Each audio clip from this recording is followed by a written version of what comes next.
Bismillahirrahmanirrahim. Assalamualaikum warahmatullahi wabarakatuh. Selamat pagi. Yang terhormat Bapak Yusan Wahyudi, Magister Pendidikan, selaku dosen pengampu mata kuliah pengantar peradaban dan teman-teman yang berbahagia. Sebelumnya, izinkan saya memperkenalkan diri terlebih dahulu. Saya Amanda Nurul Istiqomah dengan NIM 404210032 akan menyampaikan materi mengenai peran Wali Songo dalam peradaban Islam Indonesia. Sebelum membahas lebih jauh, kita harus mengetahui terlebih dahulu tentang apa itu Wali Songo dan siapa sajakah yang termasuk ke dalam Wali Songo tersebut. Langsung saja kita akan membahas mengenai pengertian Wali Songo. Pembahasan yang pertama mengenai pengertian Wali Songo. Para penyebar Islam di Nusantara dikenal masyarakat oleh sebutan wali ataupun syekh. Para wali atau syekh ini di dalam cerita catatan sejarah Islam Indonesia telah memainkan peran penting masing-masing di dalam proses Islamisasi. Dari sekian banyak wali ataupun syekh, khususnya di Jawa, ada yang dikenal dengan sebutan Wali Sembilan ataupun Wali Songo. Dan siapa sajakah yang termasuk ke dalam Wali Songo tersebut? Yang termasuk ke dalam Wali Songo tentunya berjumlah 9 orang.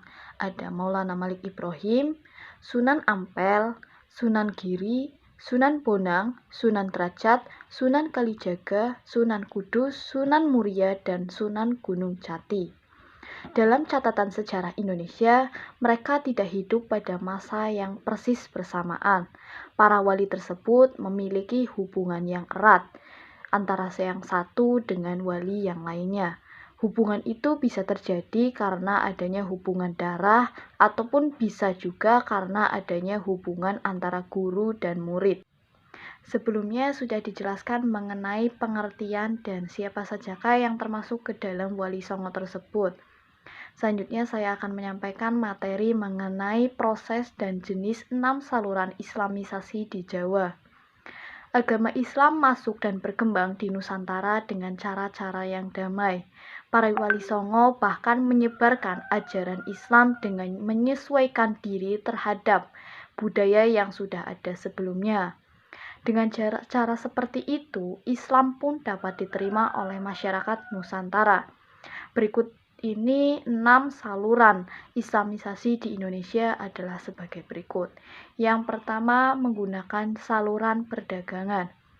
Proses penyebaran Islam di Nusantara pertama kali melalui saluran perdagangan.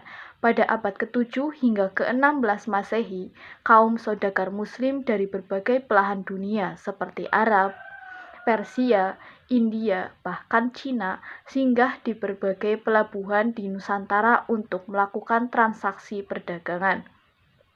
Relasi niaga ini kemudian memunculkan interaksi antara para pedagang asing yang beragama Islam itu dengan orang-orang Nusantara di berbagai tempat yang disinggahi. Tidak sedikit para saudagar Muslim itu menetap di daerah-daerah pesisir di Nusantara. Lambat laun tempat yang mereka tinggali berkembang menjadi perkampungan Muslim. Interaksi yang sering muncul saling mempengaruhi antara yang satu dengan yang lainnya. Pengaruh ini membuat pergeseran dalam sistem kehidupan bermasyarakat di Nusantara, termasuk dalam hal kepercayaan. Yang kedua yaitu menggunakan saluran pernikahan. Bermukimnya para pedagang Muslim di beberapa wilayah di Nusantara menimbulkan interaksi dengan masyarakat setempat. Banyak orang asing tersebut kemudian menikah dengan perempuan asli Nusantara, yang kemudian menjadi salah satu aliran Islamisasi, yaitu melalui pernikahan. Pernikahan antara orang asing beragama Islam dengan pribumi juga terjadi di kalangan bangsawan ataupun istana yang membuat penyebaran Islam semakin masif dan efektif. Saluran Islamisasi melalui pernikahan menjadi akar yang kuat untuk membentuk masyarakat Muslim. Inti dari masyarakat adalah keluarga. Setelah memiliki keturunan, maka persebaran Islam semakin meluas. Yang ketiga, menggunakan saluran tasawuf.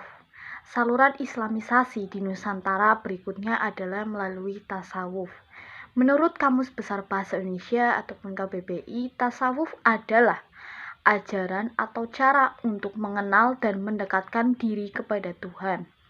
Para pendakwah Islam di Indonesia mengajarkan tasawuf kepada masyarakat dengan cara yang mudah dimengerti dan disesuaikan dengan tradisi yang sudah ada. Cara ini membuat proses Islamisasi di Nusantara dapat berjalan dengan baik dan efektif. Selanjutnya, menggunakan saluran pendidikan. Kaum wali, ulama, ustadz, syekh, guru agama, tokoh masyarakat, hingga para pemimpin muslim memiliki peran besar dalam persebaran Islam di Nusantara. Mereka menyebarkan Islam dengan mendirikan pondok-pondok pesantren sebagai tempat untuk memperdalam ajaran Islam. Murid ataupun santri yang telah mempelajari ilmu agama dan kemudian keluar dari pesantren untuk menyebarluaskan ajaran Islam di tempat-tempat yang lain, atau mendirikan pesantren sendiri sehingga semakin memperluas proses Islamisasi di Indonesia. Selanjutnya, saluran yang kelima mengenai kesenian. Seni dan budaya juga bisa menjadi saluran Islamisasi yang efektif. Ajaran Islam yang dipadukan dengan berbagai jenis seni sudah ada sebelumnya, seperti seni musik, seni tari, seni pahat, seni bangunan, seni ukir, seni pertunjukan, seni sastra, dan sebagainya.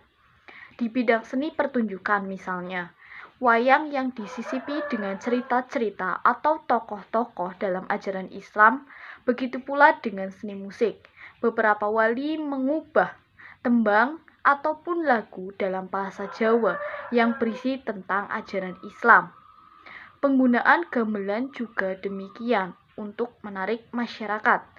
Dalam sektor seni bangunan, bisa dilihat dari Masjid Menara Kudus yang menampilkan akulturasi antara corak bangunan Hindu dengan Islam. Juga masjid-masjid lain ataupun bangunan lainnya di Nusantara. Saluran yang terakhir ataupun yang keenam yaitu melalui saluran politik. Pengaruh raja dalam persebaran Islam di Nusantara sangat besar. Jika seorang raja sudah memeluk agama Islam, maka warga istana dan rakyat di wilayah kerajaan itu akan berbondong-bondong masuk ke Islam. Salah satu contohnya yaitu Kesultanan Demak. Raden Patah, pendiri Kesultanan Demak, adalah pangeran dari Majapahit.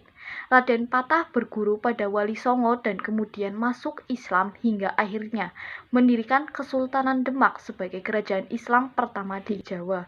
Berdirinya Kesultanan Demak dengan Raden Patah sebagai rajanya yang telah masuk Islam kemudian berbondong-bondong diikuti oleh sebagian besar rakyatnya. Kehadiran Kesultanan Demak pada akhirnya meruntuhkan kerajaan Majapahit dan semakin banyak orang yang masuk Islam.